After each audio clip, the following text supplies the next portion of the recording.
In this video, we will discuss about the deviation produced by a prism. Also, we will discuss about the expression for minimum deviation. For that, let me consider a triangular prism, a prism like this. See, this diagram is very important. So, listen this part very carefully. So, this is the prism. We usually take this as the angle of prism. Okay, let me draw an incident ray like this, and it will hit at the point, let's say some P. This point is P, and if I draw a normal, it will be perpendicular to the surface. Okay, so this is the normal, and this normal is perpendicular to this surface. This surface is called the refracting surface. So when the light is traveling from, see, this is rarer medium. This is actually denser medium, that is the prism. Here again it is rarer medium. So the light is moving from rarer to denser medium, so it bent towards the normal. So it will go like this. Okay, and it once again meet at the other surface, and refraction happens here also. So if I draw a normal in here like this, now the light is traveling from denser to rarer medium, so it bent away from the normal. So two refraction happens, one at the point P, and let's take the other point B, some Q. So we usually consider this as the incident ray and this as the emergent ray. Okay, now let's mark different angles. See, this is the normal, N dash. Let's call this as M. This also is normal, M dash. Now the angle between the incident ray and the normal is called the angle of incidence. Let's take that as I1. That is the angle of incidence. Now this is the refracted ray. PQ is the refracted ray. So the angle between the refracted ray and the normal is called angle of refraction. Let's mark that as R1. And see, let me put the point P close to the point of incidence and point of emergence. This is P, this is Q. Okay, this point is Q, and this angle will be the angle of incidence at the second surface. Let's mark that as R2. R2 doesn't mean it is angle of refraction, but here in this case it is angle of incidence at the second surface, and this angle be the angle of emergence. Let's call that as I2.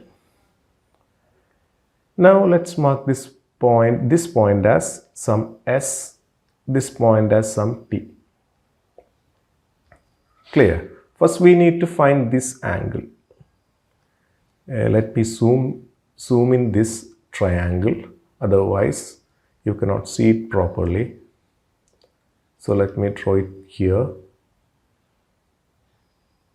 This point is P, this point is Q, and this point is S. We have this angle as R1, this angle as R2. So we need to find this angle. So consider this triangle. Consider triangle PQR. We have by the properties of triangle, we know angle P plus angle Q plus angle S is equal to 180 degree. That's the angle sum property. That's the angle sum property of a triangle. Now we know angle P is equal to R1. So R1 plus angle Q is R2. R2 plus angle S is equal to 180 degree. Clear? So let's write angle S is equal to 180 degree minus R1 minus R2. Taking these two terms to the right, call that as equation number 1. Clear?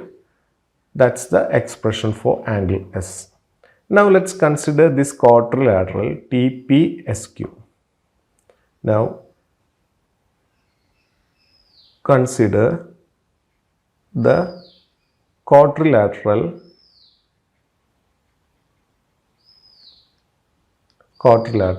TPSQ. This one TPSQ. Let me draw it in here.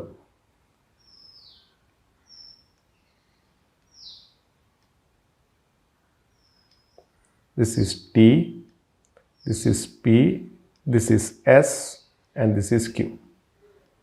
Clear? That is TPSQ.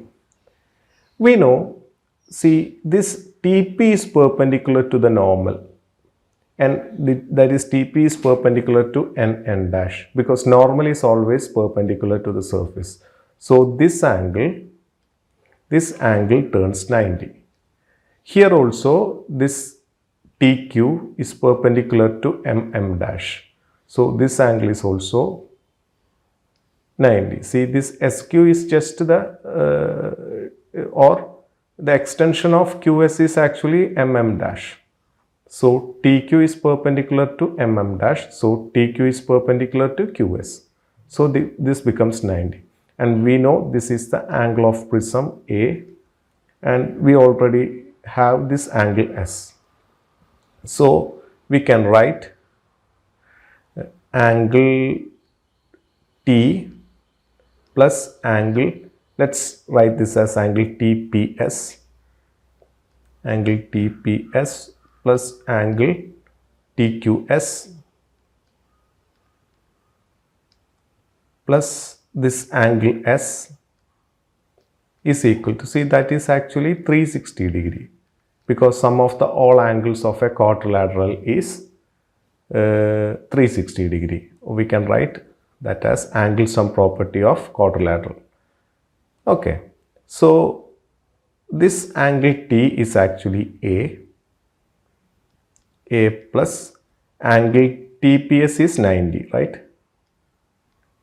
TPS is 90 plus TQS is also 90 plus angle S is equal to 180 minus R1 minus R2 equal to 360. Okay, so A plus this will become 360 plus, minus R1 minus R2 equal to 360. You can cancel this 360 and A will be, take these two terms to the right. So R1 plus R2. So that's A. That's the expression for angle of prism A equal to R1 plus R2. Clear? Now let me erase this. Now we need to find the expression for angle of deviation. Before that, we must know what is angle of deviation. Okay. So this is the incident ray. So actually the incident ray has to go this way. This is the actual path of incident ray. Clear? This should be the way incident ray must be going. And this is the path of the emergent ray. If you extend the emergent ray, this is the path of emergent ray. So there is an angle between the path of the incident ray and the path of the emergent ray. We call that as angle of deviation delta. Clear? So this angle is the, actually if you extend the incident ray, you will get this ray. And if you also extend the emergent ray, you will get this green extension. So the angle between these two rays is the angle of deviation. and let's take that point as some u. Let me draw that triangle again. Let me draw that quadrilateral. Okay, that is PUQS with this extension. So it will be like this. This is the point U, this is P, this is Q, and this is S. Okay, I just wrote this quadrilateral PUQS, and let me draw that extension also. Sorry.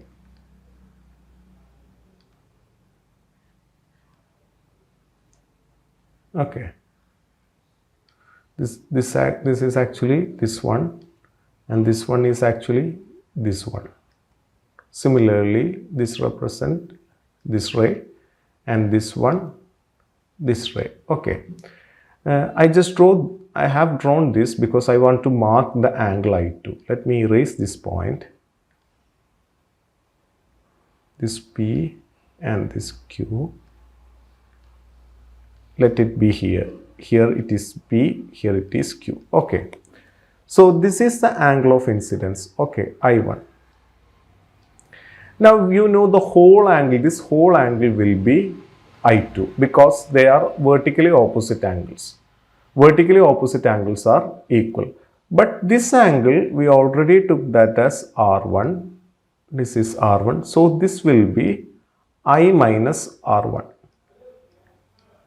Clear? Similarly, this whole angle is I2. By the property of angles, this whole angle is actually I2. This whole angle will be I2. But we know this we took as R2. So this angle will be I2 minus R2. Clear? See, any vertically opposite angles are equal. Clear? Now we have this angle as the angle of deviation. And we know the external angle or exterior angle of a triangle is equal to sum of other two interior angles. Other two interior angles. So this is actually a property of a triangle. Exterior angle is equal to sum of the other two interior angle. So here delta is angle of deviation is the exterior angle delta, which will be equal to other two interior angles. This is the interior angle associated with this exterior angle. So other two interior angles means these two angles. Clear?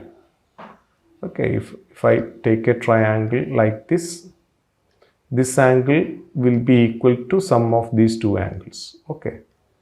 If I put x in here and y and z here, then x is equal to y plus z. Okay, so delta will be, I'm taking this triangle, that is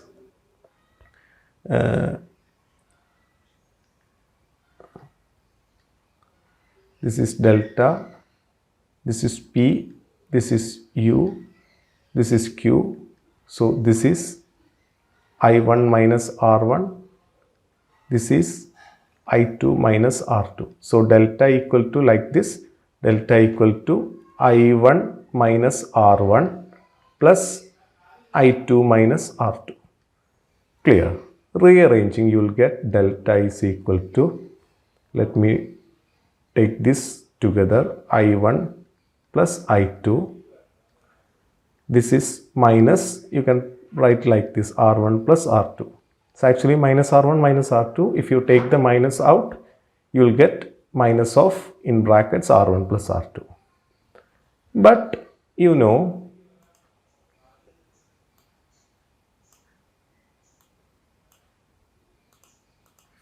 this R1 plus R2 is actually A. Therefore, delta is equal to I1 plus I2 minus R1 plus R2 is actually A. Clear? So this is the expression for deviation. Clear? Now let us figure out what is the expression for the minimum deviation. So at minimum deviation we have this ray PQ is parallel to, let's take the this base as some AB. At minimum deviation we have PQ parallel to AB. At minimum deviation we can write PQ is parallel to AB. That is the base of the prism. And at that stage we can take this I1 will be equal to I2. I1 will be I2 is equal to, let's take some I, and also this R1 equal to R2, and let's put that as some R. Clear? Okay. Now the angle of prism A becomes, here this minimum deviation we represent delta is equal to some delta minimum. Okay. So A we have this expression, so A equal to R1 plus R2, but that is R1 plus R2, but R1 is R, R2 is also R.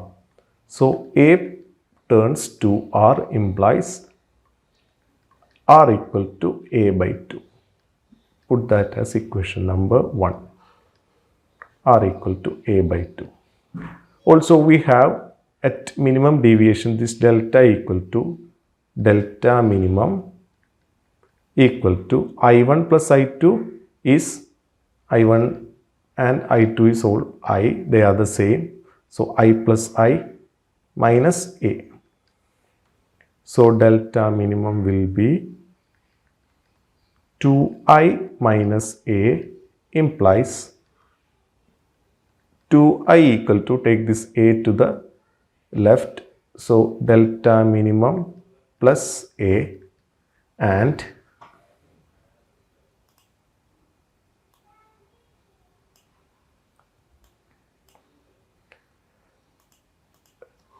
this I become, I is equal to delta minimum plus A whole divided by 2. Let's put that as equation number 2. Now we know the refractive index of the prism.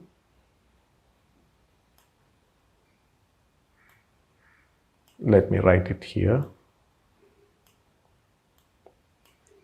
And by Snell's law we have refractive index of the prism mu. Mu is equal to sine of angle of incidence by sine of angle of refraction. That is according to Snell's law. This mu stands for the refractive index. So mu equal to sine, see I is actually delta minimum plus A divided by 2 whole divided by sine R is actually A by 2. Okay, so this is the expression for, this is the expression for the refractive index of the prism. Clear?